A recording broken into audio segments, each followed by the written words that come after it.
blessings for this nation. கர்த்தருடைய ஆண்டவருடைய சித்தத்தை விட்டு நீங்கள் வழி விலகும் பொழுது, if you go away from the ways of God, பிலிப்பைன்ஸை காப்பாற்ற ஒருவராலும் முடியாமல் போய்விடும். there won't be anyone here to save Philippines. ஏனென்றால் பிலிப்பைன்ஸ் மேல் கர்த்தர் வைத்திருக்கிற அழிவின் திட்டம் மகா பயங்கரமானது. Because the destruction plan that God has for Philippines are very disastrous. Philippines தேசத்தின் மேல் அவர் செலுத்துவதற்காக வைத்திருக்கிற கோபாக்கினையின் கலசம் மிக பயங்கரமானது. The cup, the wrath of God's cup over this land of Philippines is very, very disastrous. தேசம் முழுவதிலும் அநேக சேதங்கள் உண்டாகும். There will be much disaster all over the land. கர்த்தர் உங்களுடைய தேசத்தை வெள்ளத்தினாலும் தண்ணீரினாலும் பாதிப்பார். The Lord will give you over to flood and waters. அவர் புயலினாலும் புயல் காற்றுகளினாலும் உங்கள் தேசத்தை பாதிப்பார். The Lord will torture your land with typhoons and hurricanes. அவர் கொள்ளை நோய்களினால் உங்கள் தேசத்தை பாதிப்பார். The Lord will plague the land with diseases. அவர் வறுமையினாலும் சிதறிப் போகுதலினாலும் உங்கள் தேசத்தை பாதிப்பார். The Lord will punish your land with famine and scattering. உங்கள் தேசத்தினுடைய பாவம் கொடிதாய் இருக்கிறது.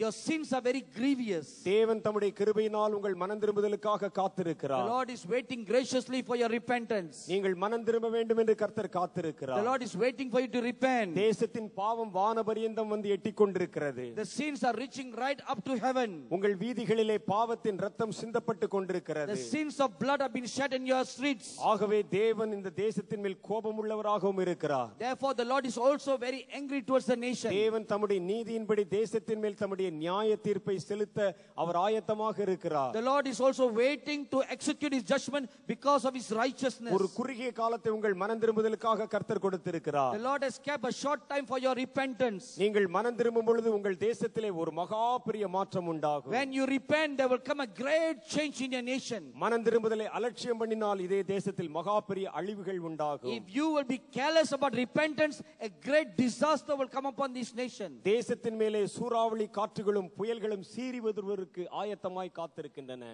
The typhoons and the hurricanes and the sea waves are waiting to come and crush the land. மிண்டானோவா என்ற ஒரு பகுதி இருக்கிறது. There is a place called Mindanao. அதிலிருந்து நேராக கேம்பாஸ்டலா என்ற ஒரு பகுதி இருக்கிறது. And below that straight there is a place called அதை நோக்கி ஒரு Kibasta. மகா பெரிய சூறாவளி புயல் காற்று நியமிக்கப்பட்டிருப்பதாக கர்த்தர் இன்று என்னோடு பேசினார். The Lord said that there is an appointed a typhoon to come upon that area. அது டாகம் என்கிற ஒரு பெரிய பட்டணத்தை சுற்றி ஓடி வரும். It will surround a place called Targa. அப்பொழுது அந்த பட்டணம் முழுவதும் அதனுடைய அஸ்திபாரங்கள் அசைக்கப்படும். Then the foundations will be shaken. திரளான ஜனங்கள் அங்கே மரித்து போவார்கள். Many people will die. அது உலகத்திற்கு ஒரு பெரிய பாடமாயும் அச்சுறுத்தலாயும் இருக்கும். It will be a big lesson and a fear to the rest of the world. திரளான ஜனங்கள் சிதறி போவார்கள். A huge number of people will be scattered. உலக நாடுகள் உங்களுக்கு உதவி செய்வதற்காக அவர்களுடைய கரத்தை நீங்கள் எதிர்பார்க்க வேண்டி வரும். You may have to depend on the nations of the world to help you. ஒரு பெரிய சூறாவளி புயல் காற்று அதற்கு விரோதமாக எழும்புவதற்கு கர்த்தர் ஆயத்தமாய் வைத்திருக்கிறார். The Lord has kept in reserve for a mighty typhoon to rise up against this land. சமர் என்கிற தீவின் மேலும் லீத்தி என்கிற தீவின் மேலும் கர்த்தருடைய கோபாக்கினை இறங்கும். God's anger will come upon the islands of Samar and Litwin. அதிலே அங்கே மிகப்பெரிய சூறாவளி புயல் காற்றுகள் உண்டாகும். A huge typhoon is planned to come over there. வெள்ளத்தினால் உண்டாகிற பாதிப்பு உண்டாகும். There will be disaster through flood. அங்கே பல்லாவான் என்கிற ஒரு பகுதியை கர்த்தர் எனக்கு The காண்பித்தார். Lord showed me a place called Palawan. பல்லாவானிலே பயங்கரமான வெள்ளத்தினாலும் புயல் காற்றுகளினாலும் சீற்றங்கள் உண்டாகும். A great flood and great typhoon will come upon Palawan. திரளான மனிதர்கள் அந்த பகுதிகளிலே மரித்து போவார்கள். Many people will die there. உங்கள் பிலிப்பைன்ஸ் தேசத்திலே நூற்றுக்கணக்கான இடங்கள் வெள்ளத்தால் பாதிக்கப்பட ஆயத்தமாய் There காத்திருக்கின்றன. are hundreds of places waiting to be flooded in the Philippines. உங்கள் தேசத்தின் அநேக தீவுகளிலே தண்ணீரின் வாசனை அடிக்கிறது. There are the smells of water in many of your places in your land. தண்ணீரினால் மரணம் வருகிறது என்று கர்த்தர் The சொல்லுகிறார். Lord says death is coming by waters. பலாவான் பகுதியிலே இதோ பயங்கரமான கொடிய மரணங்கள் வருகிறது. A great grievous death is coming to Palawan. மிண்டோரா என்கிற பகுதியிலே கொடிய பயங்கரமான மரணங்கள் வருகிறது. Grievous death is going to come to Mindanao. கர்த்தராகிய தேவன் இந்த பகுதிகள் மேல் இதோ தம்முடைய கோபாக்கினின் கலசத்தை ஊற்றுவார். The Lord is going to pour his bowl of wrath upon these places. உன் தேசத்தின் பல இடங்களிலே தண்ணீரின் வாசனை இருக்கிறது. There's a smell of waters in many places in your land. நீரிலே अनेक ஜனங்கள் மூழ்கி போவார்கள். Many people will be drowned. இதுவரைக்கும் பல முறைகள் நீங்கள் ஒருவேளை இப்படிப்பட்ட ஆபத்துகளை சந்தித்திருக்கலாம். Maybe you may have faced many times such dangers. ஆனால் இனிமேல் தோன்றுகிறவைகள் உலகத்தின் பார்வையிலே பயங்கரமானதாய் காணப்படும். But these coming dangers will be great in the eyes of the world. லட்சக்கணக்கான மனிதர்கள் சிதறி போவார்கள். Hundreds and thousands of people will be scattered. ஏராளமான வீடுகள் கொள்ளையாகி போகும். Many houses will be ravaged. ஏராளமான ஜனங்கள் தங்கள் சொந்த தேசத்தில் அகதிகளாக நிற்பார்கள். Many people will be refugees in their own land. உலக நாடுகளினுடைய உதவியை கைகளை நீங்கள் எதிர்பார்க்க வேண்டிய அவல நிலை வரும். A very pitiful state will come upon you where you will have to depend on other people to help you. குழந்தைகள் பனியினாலும் குளிரினாலும் தண்ணீரினாலும் அவர்கள் மரித்து போவார்கள். Children will die of hunger, of pain and of waters. அநேக குழந்தைகளுடைய பிரேதங்கள் வீதிகளிலே வீசி எறியப்படும். Many children's bodies will be thrown in the streets. அநேக பகுதிகள் சேரும் சகதியுமாய் மாற்றப்பட்டு போகும். Many areas will become muddy and swampy. கொடிய பயங்கரமான நிகழ்வுகள் உங்கள் தேசத்தை சூழ நடக்கும். Many great dangers will surround your nation. உங்கள் ஆறுகள் கரை மீறி போகும் என்று கர்த்தர் சொல்லுகிறார். The Lord says your rivers will come upon the land. பங்காசினான் என்ற ஒரு பகுதி இருக்கிறது. There's a place called Kangasuna. அது உங்கள் தேசத்தின் வடபகுதியில் இருக்கிறதாக கர்த்தர் சொல்லுகிறார். The Lord says it is in the northernmost part of your land. அதிலிருந்து ஒரு கொடிய வியாதி கொள்ளை நோய் ஒன்று உலகத்தில் புறப்பட்டு வரும். From there a grievous disease will spread all over the world. அது மனிதருடைய மாம்சத்தை பட்சிக்கிறதாக இருக்கும். That will consume the flesh of man. அவருடைய மேல் தோல் எல்லாம் அழுகி போகும். All their upper skin will become to decay. அவருடைய எலும்புகளை அது ஊடுருவி போகும். It will pierce through the bones. அதை குறித்த பயமும் பயங்கரமும் தேசங்களிலே விருத்தியாகி பரவும். The fear of this disease will spread all over the world. அது இங்கிருந்து தான் முதலில் துவங்கும் என்று கர்த்தர் சொல்லுகிறார். The Lord says this will begin from Philippines. அது பின்பு செபு என்கிற பகுதியிலே அது வியாபித்து வரும். It will then spread to Cebu. சீபு பகுதியிலே மற்றொரு புதிய கொள்ளை நோய் அங்கு அந்த பகுதியிலிருந்து தோன்ற ஆரம்பிக்கும். Another new disease will spring forth from Cebu. போகோல் என்கிற பகுதியிலிருந்து இன்னும் ஒரு கொடிய வியாதி வரும் என்று கர்த்தர் சொல்லுகிறார். The Lord say another disease will come from Bogor. அது உங்கள் தேசத்திற்கு சவாலாய் இருக்கும். It will be a challenge to your nation. உங்களை கண்டு ஜனங்கள் பயப்படுகிற அளவுக்கு அந்த கொடிய நோய் வெகு வேகமாய் பரவி வரும். This disease will spread very widely so that every people will fear. அது பரவி உலகத்தின் பல தேசங்களுக்குள்ளும் பரவ ஆரம்பிக்கும். It will spread all over the land and then it will spread into many nations of the world.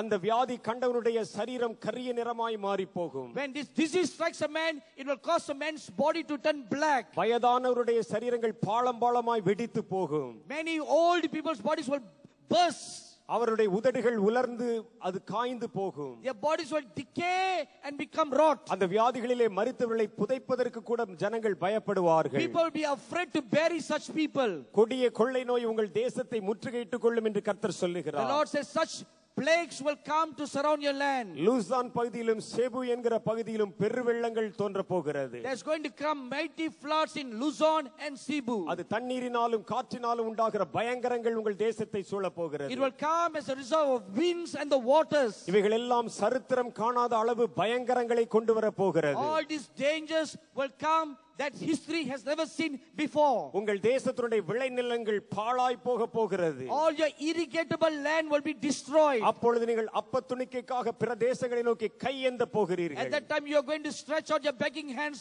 for food from other nations. உங்கள் குழந்தைகள் பசியினாலும் பட்டினியினாலும் மரித்து போக போகிறார்கள். Your children are going to die of famine and hunger. உங்கள் தீவுகளிலே 70 தீவுகள் தண்ணீருக்குள் காணாமல் போவதற்கு ஆயத்தமாய் காத்திருக்கிறது. 70 islands of your nation are waiting to be disappeared underwater. கடல் அலைகள் அவர்களுக்கு விரோதமாய் திரளாய் எழும்பும். The water will rise up against them. ஜனங்களுடைய சத்தமும் கூக்குரலின் சத்தமும் பயங்கரமாய் இருக்கும். The shouts and the cries of the people will be very terrible. அநேக தீவுகளிலே அந்த கடற்கரை ஓரங்களிலே இதோ கடல் மீறி அது நிலப்பகுதிக்குள்ளே ஊடுருத்து கடந்து வரும். The waters around the coastal cities will pass over the coastal cities and enter into the land. பலர் தங்களுடைய உடைமைகளை இழந்து போவார்கள். Many people lose their property. பலர் வெயிலிலும் பனியிலும் காய்ந்து போவார்கள். Many people fade away in sunlight and land. உன் தேசத்திலே நிலநடுக்கங்கள் தோன்றும். Earthquakes will come in your land. அநேக இடங்களிலே எரிமலைகள் வெடித்து சிதறும். Volcanoes will erupt in many places. தேசத்திலே தவிப்பும் தத்தளிப்பும் உண்டாகும். There will be cries and troubles in the land. இவைகள் எல்லாம் உன் தேசத்தின் மேல் கர்த்தர் வைத்திருக்கிற பயங்கரமான நிகழ்வுகளாய் இருக்கிறது. These are all the grievous dangers that God has against your land. உங்கள் வாலிபர்கள் கொள்ளை பொருளாய் மாறுவார்கள். Your young people will become captive. உங்கள் தேசத்திலே கொள்ளையிடுகிறவர்களும் கொலை செய்கிறவர்களும் திரளாய் பெருகுவார்கள். The hunters and the captors will increase in your land. உன் தேசத்திலே கொடிய மனிதர்கள் வீதிகளிலே நடமாடுவார்கள். Wicked people walk in the streets of your land. பட்ட பகலிலே அநேகரை அவர்கள் கொலை செய்து பிரேதங்களை வீதியிலே வீசி எறிவார்கள். They will kill many people in broad daylight and throw their bodies in the streets. ஒருவேளை உணவுக்காக ஒரு ஜீவனை கொலை செய்கிற ஒரு கொடிய காலம் கூட வரும். There will even come a dangerous time when people kill each other for food. அநேக கட்டிடங்களிலே தீ பற்றி எரியும் என்று கர்த்தர் The சொல்லுகிறார். Lord says many buildings will catch fire. நெருப்பினாலும் வேதனையினாலும் கர்த்தர் அநேக பட்டணங்களை குலுங்க பண்ணுவார். God will shake many buildings with fire and shakings. வானத்திலிருந்து இறங்குகிற இடிகளினாலும் மின்னல்களினாலும் கர்த்தர் வாதனைகளை கொண்டு வருவார். God will cause dangers to come through lightnings and thunders. இவையெல்லாம் இந்த தேசத்தின் மேல் கர்த்தர் வைத்திருக்கிற அழிவின் காரியங்களாக இருக்கிறது. These are all the dangers, disasters that God has planned for this nation. ஆனால் கர்த்தர் சொல்லுகிறார், But even then God says, இவைகளெல்லாம் நீங்கள் என் வழிகளை விட்டு விலகினால் தான் விலகும்போது தான் சம்பவிக்கும். but all this will only come to pass if you walk away from God. நீ இப்பொழுது நான் உனக்கு கொடுத்திருக்கிற இந்த கிருபையின் நாட்களிலே நீ என்னை குறித்து சிந்தித்தால், If you will consider me during these days of grace, உன் வழிகளை விட்டு நீ மனம் திரும்பினால், if you will turn your ways and repent towards me, உன்னுடைய நிர்விசாரத்தில் தூக்கத்திலிருந்து நீ எழும்பினால், if you will rise up from the sleep of carelessness, இவைகள் ஒன்றும் உன் தேசத்தில் நடப்பதில்லை. nothing of this danger will come upon your land. நான் அவைகளை கட்டி போடுவேன். I will bind them. காற்றுகளை திசை மாற I will பண்ணுவேன். turn the winds away.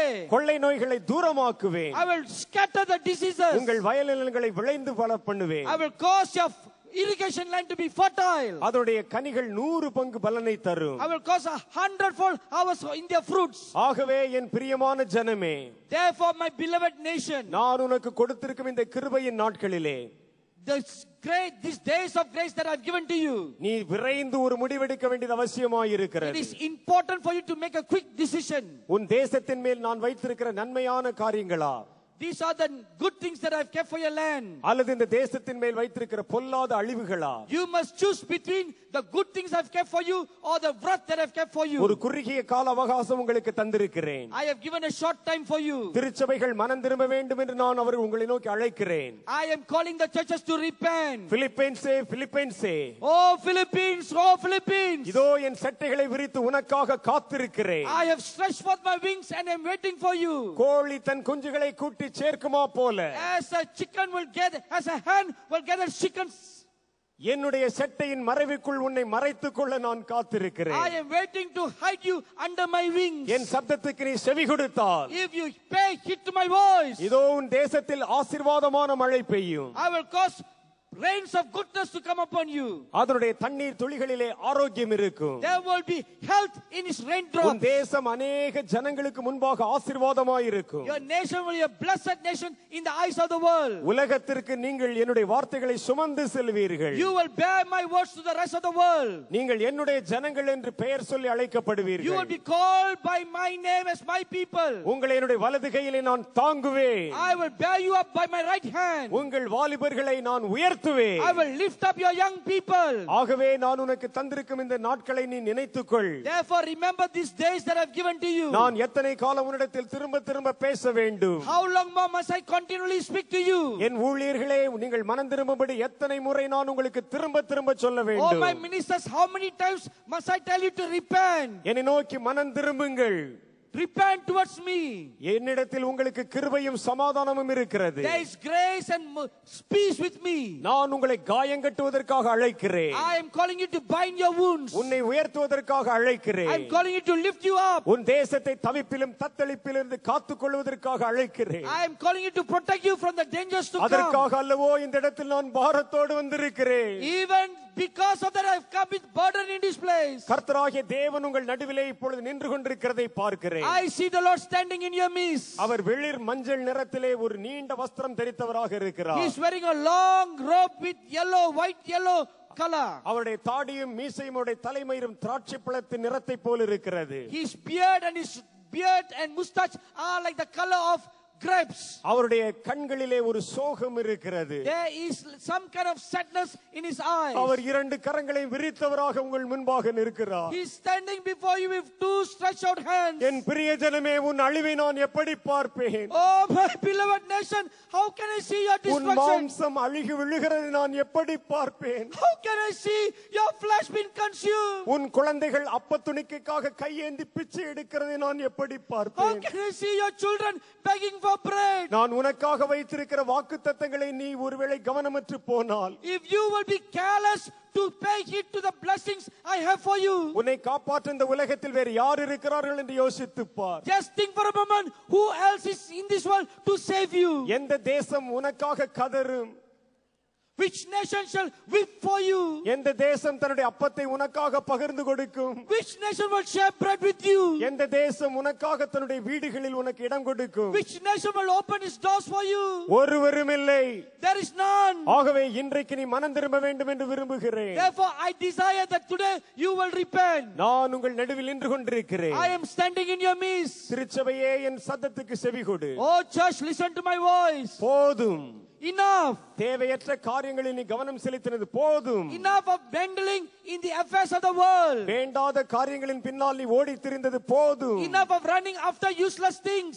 உன்னுடைய பலத்தையும் உன்னுடைய பிரயாசத்தை நீ வீணான காரியங்களிலே செலவழித்தது போதும். Enough of wasting your precious time and strength on needless things. அறியாமையுள்ள காலங்களை நான் காணாதவர் போல் இருந்தேன்.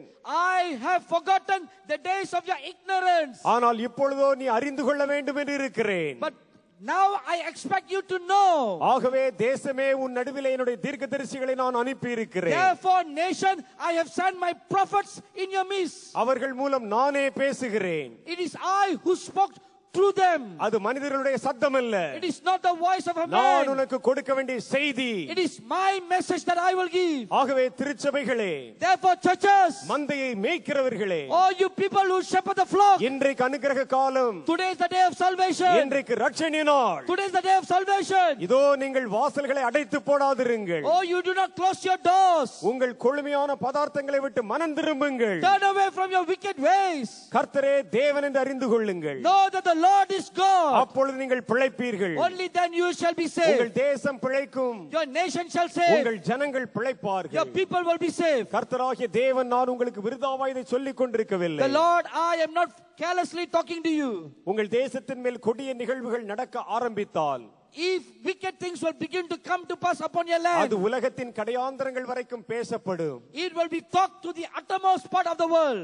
சோமாலியாவில் பஞ்சம் உண்டானதைப் போல, As the famine came upon Somalia, Africa தேசத்தின் பல பகுதிகளிலே கொள்ளை நோய்கள் தோன்றினதைப் போல, as plagues came upon many nations in Africa, உலகம் முழுவதும் அதை கண்டு பரிதாபப்பட்டதைப் போல, as the whole world saw that and wept for them. பிலிப்பைன்ஸுக்கு நேரிடுகிற பயங்கரங்களை கண்டு உலகம் முழுவதுமே The பரிதாபப்படுவார்கள். whole world will sorrow over the wicked things that will come upon this land. ஆனால் நீ புத்திமான். But you are wise. அந்த நாட்கள் வருவதற்கு முன்பாகவே நீ தப்பித்துக் கொள்ளும் வழியை தெரிந்து கொள்ளுவாய். You will know how to escape from all this when the day comes. நான் உனக்கென்று வைத்திருக்கிற நன்மையான காரியங்களை நீ சுதந்தரித்துக் கொள்ளுவாய். You will inherit all the good blessings I have for you. நீ உன்னுடைய இருதயத்தில் உணர்வுள்ளவன் என்று எண்ணி உன்னிடத்தில் பேசிக் கொண்டிருக்கிறேன். I am speaking to you knowing that you are a wise person. நான் உங்கள் அருகில் இருக்கிறேன் என்று கர்த்தர் சொல்லுகிறார். The Lord says, I am standing near நாம் you. எல்லாம் எழுந்து நிற்க போகிறோம். Let us all stand up to our feet என்னால் now. தேவனுடைய பிரசன்னத்தை பார்க்க முடிகிறது. I am able to see the presence of the தேவனுடைய Lord. பிரசன்னம் இந்த இடத்தில் உலாவிக் கொண்டிருக்கிறதை பார்க்க I am முடிகிறது. able to see the presence of the Lord hovering in our midst. தேவ தூதர்கள் இந்த இடத்தில் நடமாடிக் கொண்டிருக்கிறதை பார்க்க முடிகிறது. I am able to see angels walking in our midst. ஏராளமான தேவதூதர்கள் இந்த இடத்தில் இறங்கி இருக்கிறார்கள். Many angels have come down. தேவனுடைய பிரசன்னம் இந்த இடத்தில் இறங்கி இருக்கிறது. The presence of the Lord is come down. என் கண்கள் மூடியிருந்தாலும் தெரிகிறது, கண்களை திறந்தாலும் தெரிகிறது. Even though I close my eyes or open my eyes, I'm able to see that. தேவதூதர்கள் உங்களைப் போல இன்னும் ஒரு மடங்கு உயரமுள்ளவர்களாக இருக்கிறார்கள். The angels are 1.5 times taller than you. அவர்கள் என்னுடைய வலப்புறமும் இடப்புறமும் உங்கள் கூட்டத்தின் மத்தியிலும் பல இடங்களிலே நின்று They கொண்டிருக்கிறார்கள். are standing on my left and on my right and in many places in this auditorium. என்னால் ஏறத்தாழ நூற்றுக்கணக்கான பேரை பார்க்க முடிகிறது. I'm able to see more than hundreds of angels. ஆண்டவராகிய இயேசு கிறிஸ்து உங்கள் அருகிலே நின்று கொண்டிருக்கிறார். The Lord is standing near you. அவருடைய கைகள் விரிக்கப்பட்டிருக்கிறது. His hands are stretched towards you. அவருடைய கண்கள் உங்களை ஏக்கத்தோடு பார்க்கிறது. His eyes are looking at you. கர்த்தர் கேட்கிறார். The Lord asks, இது உனக்கு விதிக்கப்பட்ட நேரம். this is a time appointed for you. இது உனக்கு விதிக்கப்பட்ட தருணம். This is an opportunity appointed for you. இந்த இடத்தில் இருக்கிற ஒவ்வொருவரோடும் கர்த்தர் இப்பொழுது சொல்லுகிறார். The Lord is speaking to every person in this place. வா என்னிடத்தில், Come to me. பேசு என்னிடத்தில், Talk to me. நான் உனக்கு என்ன செய்ய வேண்டும் என்று இருக்கிறாய். What do you want me to do for you? கோபாக்கினையின் கலசம் ஊற்றப்படுவதற்கு முன்பு, Before the bowl of wrath will be poured out, என்னுடைய நீதியும் நியாயத்தீர்ப்பும் இந்த தேசங்கள் மேல் செலுத்தப்படுவதற்கு முன்பு, before my righteousness and judgment shall be executed in the இதோ land, என்னுடைய செட்டைக்குள் வந்து மறைந்து கொள். behold, come and hide under my wings. கர்த்தராகிய தேவன் என்னை நோக்கி சொல்லுகிறார். The Lord looks at me and says, என்னை நோக்கி திரும்பி ஒரு காரியத்தை சொல்லுகிறார். He turns and looks at me and he says, என் மகனே, my son, என் ஜனங்களை என்னிடத்தில் பேசச் சொல். ask my people to talk to me. நீ உன் சத்தத்தை நீ நிறுத்திக் கொள். You keep quiet. சில நிமிஷங்கள் அவர்கள் என்னிடத்தில் பேசட்டும். For a few minutes, let them talk to me. அவர்கள் தன் இருதயத்தை கிழித்து என்னிடத்திலே ஒப்பு கொடுக்கட்டும். Let them tear their hearts and commit themselves to me. மரித்தவர்களுடைய வீட்டிலே உண்டாகும் அழுகையை போல கூக்குரலை போன்ற சத்தம் அவர்களுக்குள்ளே புறப்படட்டும். Let there arise from them tears and mourning like the tears and mourning in the house of a dead person. நான் அவர்களுக்காக மனம் இறங்க ஆவலாய் காத்திருக்கிறேன். I am willing to be moved with compassion for them. அவர்களில் அநேகரை நான் தொட விரும்புகிறேன். I want to touch many. அநேக திருச்சபை தலைவர்களை தொட I விரும்புகிறேன். want to touch many church leaders. சின்னதும் பெரிதுமான ஊழியர்களை தொட விரும்புகிறேன். I want to touch the small and big pastors. என் வாலிபர்களை தொட விரும்புகிறேன். I want to touch the young people. ஆனா அவர்கள் என்னிடத்தில் பேசணும். But let them speak to me. அவர்கள் தன் இருதயத்தை என்னிடத்தில் ஒப்பு கொடுக்கணும். They must commit their heart to me. அவர்கள் மனம் திரும்பணும். They must repent. இன்றைக்கு, Today, இப்பொழுதே right now, என்று கர்த்தர் சொல்லுகிறார். the Lord says, உங்களுடைய நேரம் ஆரம்பிக்கிறது. this is your time now. உங்கள் தேவனிடத்திலே பேசுங்க. Speak to your God. நீங்க விரும்புகிற எதை வேண்டுமானாலும் பேசுங்க. Whatever you like, you speak to உங்க Him. பாவத்தை மறைக்காமல் அறிக்கை செய்யுங்க. Don't hide your sins and repent. உங்கள் திருச்சபையின் பாவத்தை அறிக்கை செய்யுங்க. Confess the sins of your உங்கள் churches. நிர்விசாரத்தை அறிக்கை செய்யுங்க. Confess your தேவனே, carelessness. என் தேசத்தின் மேல் இந்த பயங்கரம் வேண்டாம். Lord, these dangers we don't want. என் தேசத்தின் மேல் இந்த பேரழிவு வேண்டாம். We don't want these disasters. எங்கள் தேசத்தின் மேல் இந்த கொள்ளை நோய் வேண்டாம். We don't want these diseases. எங்கள் தேசத்திலே அழுகை வேண்டாம். We don't want these N disasters. தேசத்திலே இந்த கூக்குரல் வேண்டாம். We don't want cries of pain. என் தேசத்திலே பஞ்சம் வேண்டாம். We don't want famine. வாய் திறந்து கேளுங்க. Open your mouth and ask. உங்கள் நேரம் ஆரம்பிக்கிறது. Your time begins. கர்த்தருடைய கண்கள் உங்கள் மேல் நோக்கமாய் The இருக்கிறது. eyes of the Lord upon you. தன் தேசத்திற்காக கதறுகிறவன் உண்டோ? He is seeking for those who will weep for the land. திறப்பின் வாசலில் நின்று புலம்புகிறவன் உண்டோ Is there anyone who will stand in the gap? என்று